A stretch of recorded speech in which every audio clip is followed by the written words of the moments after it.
Hello, my name is Eric Floberg. That's why the channel is called Floberg Runs. Not Floberg Grunts, Floberg Runs. I'm in the middle of my Chicago Marathon training series, Chicago 242, where I'm going to attempt a sub 2 hour 42 minute marathon in Chicago this upcoming October. The months leading up to Chicago, I've been sprinkling in races, 5K, 10K, half marathon, to see where my fitness is and try to hit the goals in those distances leading up to Chicago. Chicago being my ultimate goal race, but I just want to, get some fitness checks and try some other distances racing, at the 5K, 10K, and half marathon distances, see what I'm capable of. Do you remember when I made the goal that I wanted to run a 16:30 5K? Don't remember that? Well, do you remember when I ran at the track with Clark and ran a 17:07? Don't remember that? Okay, well, I'm running another 5K. To be more specific, a 5,000 meter race, Tracksmith Track Night, Montrose Harbor Track in Chicago. I'm nervous. I decided to try to impress my children last night by doing a backflip in my backyard. I haven't done a standing backflip in 8 years, so just don't have it. My abs are sore this morning, and I was not thinking about that being a factor before track night. My goal this year is still a sub 16:30 5K. Do I think I'm in that shape right now? No, but I will be in a heat that is anywhere from 15:40 to 17 flat, I think, in that range, or 15:40 to 16:30. I'm probably going to be back at the pack, and it's going to be embarrassing, but I'm just going to hang on for dear life. Now, when I ran that 17:07 about a month ago with Clark, it was just him pacing me. He ran like a 16:57 that day, so I was just trying to hang on to him, and I could not hang on. Just the environment of having a ton of people around the track, pacers, a bunch more people in the race, I think will get me more competitive, and I do think I'm in better shape now than I was when I did that time trial with him. So my goal is just going to be to literally just hang on the entire time. I'll try to keep it comfortable in the first, it's 12 and a half laps. I'll try to keep it comfortable in the first 6 to 7 and just hang in the back of the pack. And then if I have any gas left in the tank the second half, I can maybe start to negative split, but we'll see. Welcome to cut to track night. Track night.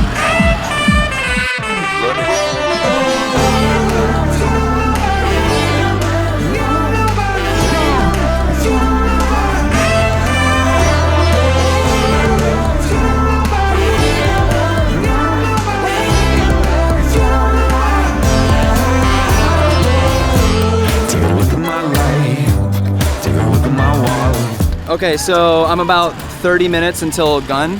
One more heat in between the one that's going and me. So I'm gonna go do a 2-mile warm up. Body's sore because of that stupid backflip I threw. I'm not trying to make excuses, but body's a little bit sore. I think really with this crowd and with the energy and the pacers, I'll definitely beat 17:07. But it's just the question of how close to 16:30 can I get. I think my prediction right now is in the 16:40s. I think that's realistic. Time to send.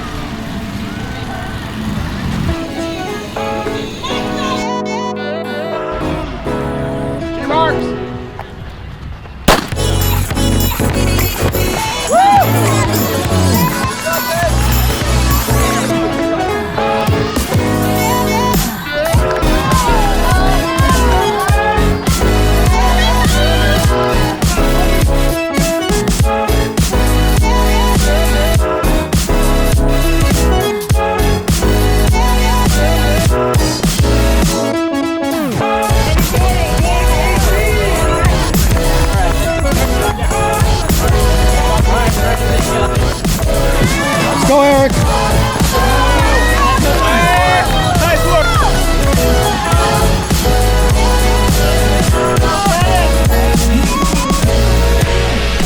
Let's go, Eric! Let's go, Eric! Let's go!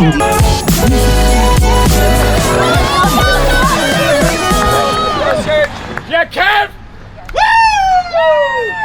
Woo! Missed it by 3 seconds. How do you feel? So hard. Honestly, it was much more reasonable than I thought it was going to be. Pacer really helped. Got me through 2, pretty easy. Last mile was a grind. Good benchmark. That's quite a PR. Good stuff, bro. Yeah, man. I'm very happy with that.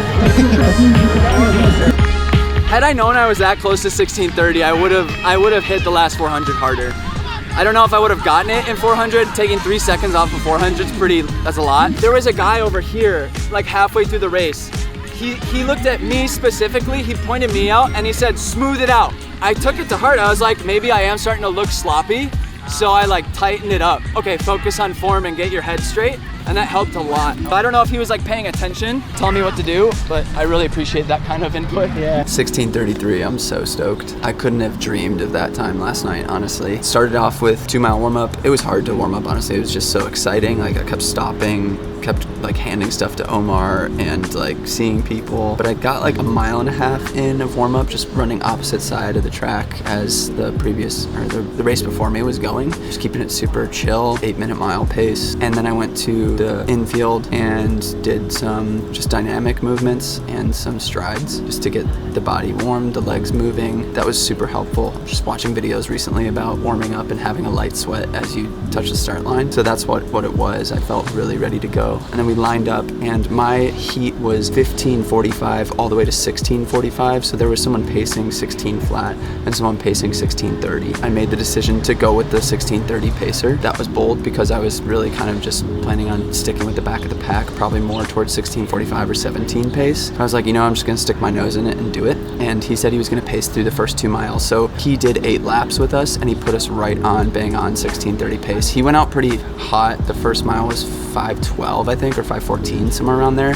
So we slowed down the second mile to about a 5:20 or 5:22, I wanna say. And at that point, he peeled off. There were 2 packs really in the race. There was one pacer up front with a group and then our group with that pacer. I was just on his heels the whole time. So once he stepped off, I was like, oh no, I'm the pacer now.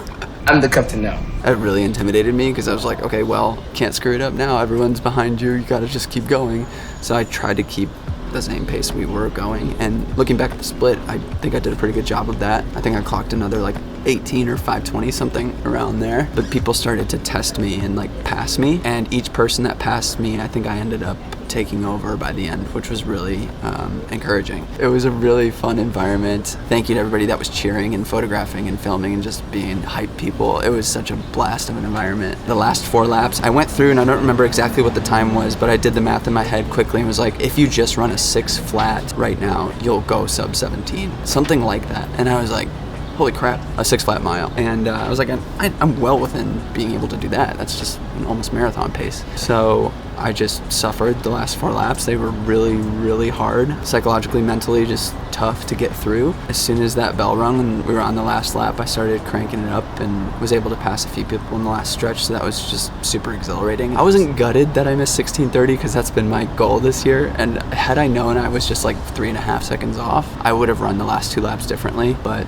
it is what it is. I can't be mad because I was expecting a 16:45 or 16:50. Yeah, what's really cool is that my fitness is where it is. I keep telling friends that I don't know where my ceiling is. That's what's so exciting about this block. After stacking 3 blocks prior to it, marathon blocks, I don't know what I'm capable of. I've literally never been in this good of shape. So I'm just gonna keep going and see like how I can keep getting faster and if I keep getting faster. So it's just a fun test, and this is a really fun like journal to be able to do that. Last week I ran my first 60+ mile week, did 67 miles, had a couple of super hard workouts in Asheville, North Carolina. It's about 2,300 feet of elevation, so I was struggling a bit there, and I'm just not used to all the rolling hills. I had that one workout in the last episode of Chicago 242 series that we're doing right now. I was doing 800 meter repeats, got roasted by that, still finished it. Last 2 reps were not super great, but again, uphill, some elevation.